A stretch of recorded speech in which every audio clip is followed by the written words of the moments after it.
They're perhaps best known for one of the most famous comedy routines of all time. Who's on first? What's on second? I don't know. Is on third. You know the guy's names on the baseball team? Yes. Well, go ahead. Who's on first? Yes. I mean the guy's name. Who? The guy playing first. Who? The guy playing first base. Who? The guy on first base. Who is on first? What are you asking me for? I don't know. Despite the fact that World War II was raging at the time, in 1942, Bud Abbott and Lou Costello were on top of the world. They were the biggest box office draw on the planet, and they also had one of the highest-rated shows on network radio. So it's no surprise that the U.S. government, looking to raise money for the war effort, asked if the duo would hit the road to sell war bonds. They agreed, and their itinerary one August day brought them to Marquette and Ishpeming.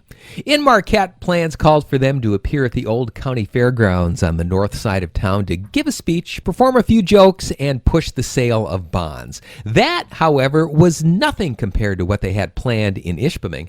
Before they were to appear at Al Qual, Ishpeming and Negaunee were getting together for what the Mining Journal called one of the biggest celebrations ever to hit the area. A parade was scheduled. Bands would perform, an army unit from a fort in the Sioux would bring up trucks and tanks, and fireworks were to be shot off after the show. In all, organizers expected over 20,000 people to attend in Ishpeming. Abbott and Costello arrived in Marquette Saturday, August 8th, 1942, the night before their big show, and they stayed at the Hotel Northland. They were also given a key to the city and found out that one little thing had been added to their schedule, a visit the next day to the Marquette branch prison. And that's where things went a little awry. On Sunday, the comedians went out to the prison and performed for inmates who couldn't even buy war bonds but said that they would at the first available opportunity. In fact, Lou Costello told the Mining Journal, "This has been one of the most interesting experiences on our tour of the country. We wouldn't have missed it for the world." Now, while they were at the prison, the Marquette rally was about to begin, and the parade had already started in Ishpeming. However, before they left the prison, the warden invited the two of them, along with a couple of dignitaries, to sit down to a lake trout dinner.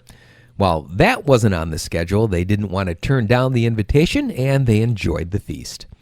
Abbott and Costello finally made it to the Marquette rally late, although that didn't stop the 5,000 or so people in the crowd from rushing the stage to catch the world-famous comedians, who didn't disappoint by performing Who's on First, as well as a specially written sketch claiming that people in Marquette could construct buildings faster than anyone in the world, even New Yorkers. Lou Costello also had the crowd in stitches as he tried, in many different ways, to pronounce Ishpeming. The comedians then hopped on the train and headed out to Ishpeming. At Al Qual, people had started to gather for their show early that afternoon, in fact, right after the parade ended. Unfortunately, because of the delays in Marquette, the duo couldn't appear until early that evening, hours after they were scheduled. To the disappointment of the 20,000 who did indeed show up, they only had time to do one routine. That routine, of course, was Who's on First. Abbott and Costello then hopped back on the train and sped toward Ironwood, where they would be performing the next day. Now, the reason the duo came to the UP was to sell war bonds, and that they did.